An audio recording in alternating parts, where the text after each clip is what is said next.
Hello, welcome to Coffee with a Grad. Hello, who are you and what are you drinking? Morning, my name is Adam Davies and I graduated off the lighting design course in 2018, so 2.5 years ago. And for those who know me, they'll know that I'm a bit of a coffee snob, so I thought I would take it literally. So I've gone for a iced, skinny, single origin, quad espresso macchiato, which I hope is sufficiently pretentious for what we're about to do. Nescafe. That's basically the same thing, isn't it? Oh, okay. Marvellous. So what do you do, Adam? What is your job? So I work at a lighting rental company called TSL Lighting. We have two offices. One is in Basingstoke, which is where all of our lighting equipment is, and one is near Gatwick Airport, which is where all of our rigging equipment is. And my job title is Control and Data Systems Support, which basically means they employ me to be a nerd and do any kind of technical things related to lighting control. Okay, so what does that entail? So do you spend time in a warehouse or are you out on events? How does it work? So I will go on a cycle, which I will get involved with a project in the planning stages with whatever needs to happen. I'll do the planning and the pre-production for the bit that I'm involved with the project manager. I'll take that through to the warehouse. Usually, if I'm getting involved, it's something quite bespoke or technical. So I'll take that through to the warehouse, work with the control department there, who are two guys, both called Phil. So I'll work with the Phils, whatever I need to do, get it set up, get it working, take it to site, get it working. And then depending on what the show is, the size and the complexity, I'll either leave it there and hand it over to someone or sit and babysit it until the show is finished. And then once the show is finished, I will then basically come back and start that entire process again. Okay, so you're sort of involved from the start concept right the way through to finished product, and then you start the next project afterwards. Yes. So it'll usually get as far as we tend to split our business into account handlers and project managers. And the account handler will go out and talk to the client and say, okay, you want LED pixel tape. This is something that we can do, but the account handler doesn't necessarily have the technical knowledge to know what they're doing because that's not what they need to do. They'll then bring me involved and say, right, this is what I've told the client we're going to do. We now need to make it happen. So that must be quite technology solution oriented, what you're doing. Not necessarily just pulling something off the shelf that...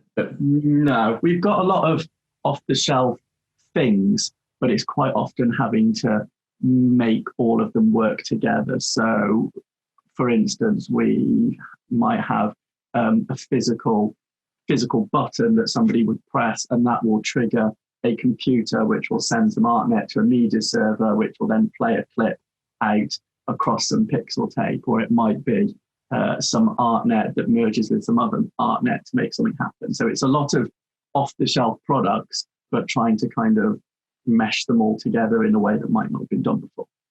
Right, okay. So with what you do as your job today, how did you find the university course perhaps helped you, or what have you taken from the university degree that has helped you in your role? More than anything, we were given the time to experiment and just go and have a play. Often when it gets busy at work, I don't have any time to learn new things because as soon as I've finished one project, I'm on to the next. So having the option to go and just explore how things work, have a play, go, oh, that didn't work, but that's fine. We can carry on, do something else.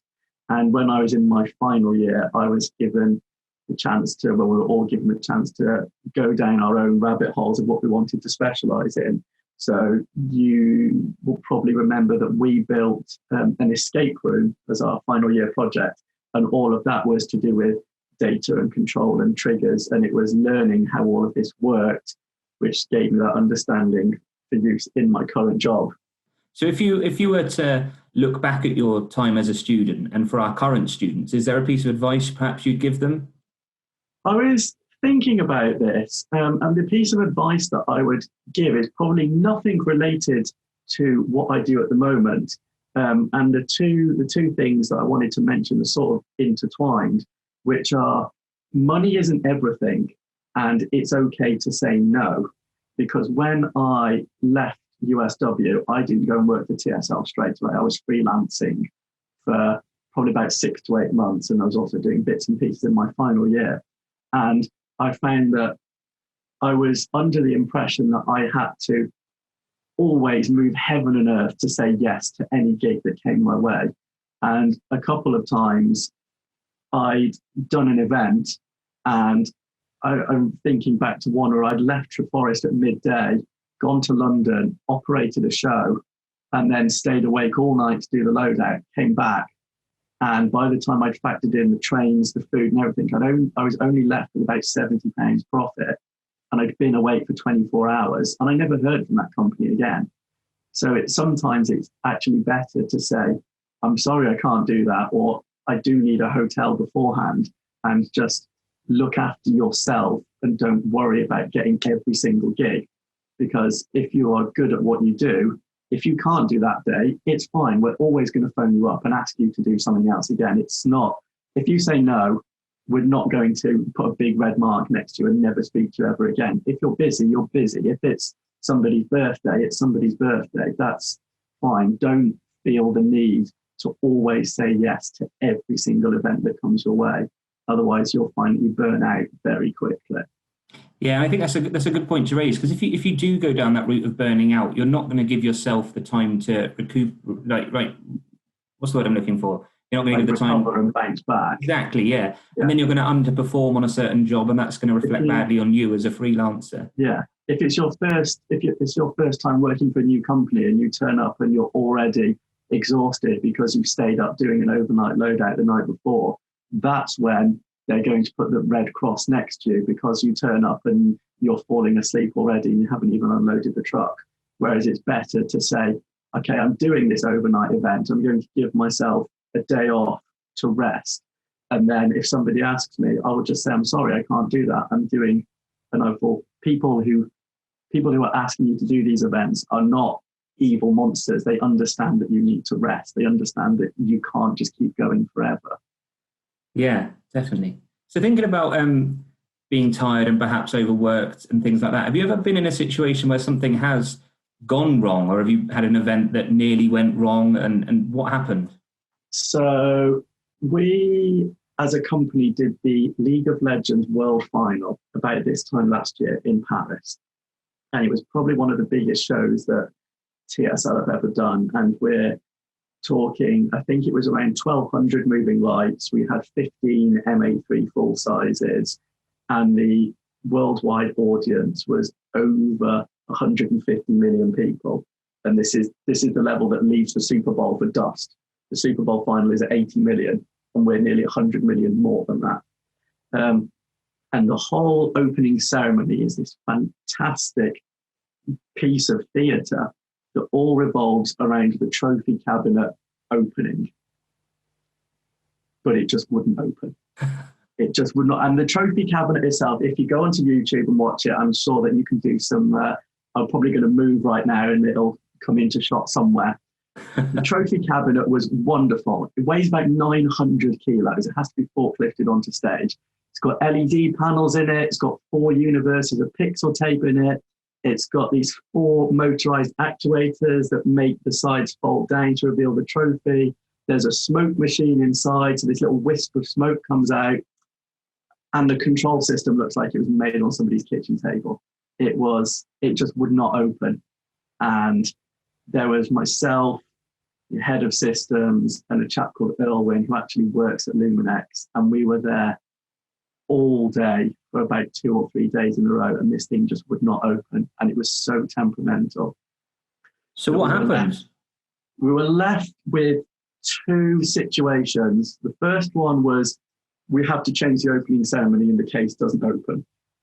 We leave the case closed. And that's your safe bet, because you know that nothing's going to happen, and the dancers and the choreography was going to change slightly. And then option 2 was that we just come up with a reasonably stable solution and pray that it works. And so we went for option 2. And it was all to do with the trophy case was not receiving art. It would only receive ArtNet on a particular universe and it wouldn't receive it properly. So we had to do a bit of network magic in the background to reroute some certain universe into certain places. And we thought, right, we're just going to go for it. We work in live events.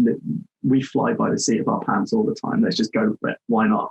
And still, every time I watch that show on YouTube, my heart skips a beat because the cameraman runs on stage. He's got a steady cam and he runs around it. And we were all sat there at front of house and everyone's heart was in their mouth. And we thought, well, it's not done it. It's not done it. And unbeknown to us, he'd come onto the stage about 2 seconds earlier than he had done in rehearsals, because we knew that as he panned round, when he got to square on, it should start opening. Didn't open. We thought, no, it's gone. And he got about 10 degrees further round and it started to open. And I think I nearly passed out from relief.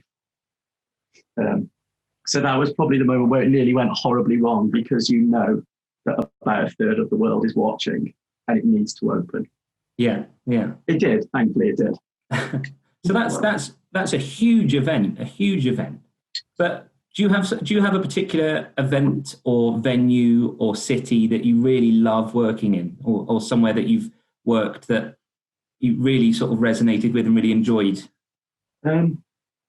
Anytime I work in Germany, it's wonderful, because the Germans are so efficient and fantastic in terms of networking. You can turn up and tell them exactly what you need, and within 5 minutes, it will just be done. You don't have to try and argue or fight it out or work out what they're doing. It's there. In terms of venues closer to home, there is a small sort of conference-esque venue inside the O2 called the Indigo. Yes, yeah, I know it, yeah. And it's just really nice. It's just their front of house setup is spacious. They've got modern fixtures. They're all patched. They have a really nice networking system, which means they can put any flavor of physical DMX or ArtNet anywhere on stage. The staff are really nice. The catering's really nice. It's really easy to get to. There's a coffee shop next door. It makes you smile because you know that you're going to have a really nice day and you're going to go home early.